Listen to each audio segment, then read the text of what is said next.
Hidup di dalam sebuah lori berkarat menjadi realiti pilu buat keluarga Palestin di Khan Yunis. Hanya berbekalkan 2 tilam untuk dikongsi 3 beranak. Ditambah pula mereka terpaksa bergelut dengan asap yang apinya digunakan untuk memanaskan badan. Berikutan kedinginan musim sejuk yang mencengkam kudrat lemah mereka. Samih Abu Saadah bersama keluarganya menghabiskan sisa hidup di sebalik rangka besi yang usang dan berkarat. Tiada lagi keselesaan sebuah rumah yang ada hanyalah ruang sempit yang menyesakkan dada. Lebih memilukan asap daripada unggun api yang dinyalakan untuk mencari sedikit kehangatan, merosakkan tilam dan satu-satunya ruang mereka melepaskan lelah.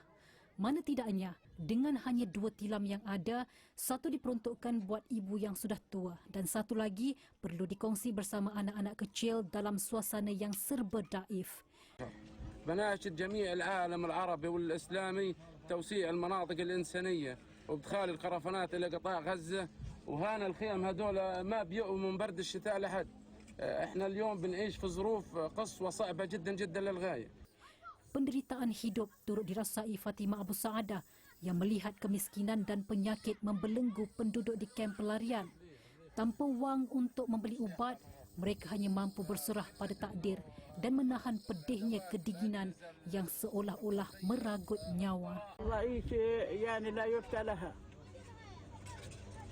ايش بدنا نقول فيها عيشه برد وما فيش مصاري ما فيش مصاريف نصرف ومرضين مع ناس مصاري نجيب علاج ومن جميع النواحي يعني والله البرد قتلنا. Ketika masyarakat dunia terus berdebat tentang politik dan sempadan, bagi keluarga Abu Saadah, perjuangan mereka hanyalah untuk melepasi kesejukan malam yang menyeksakan.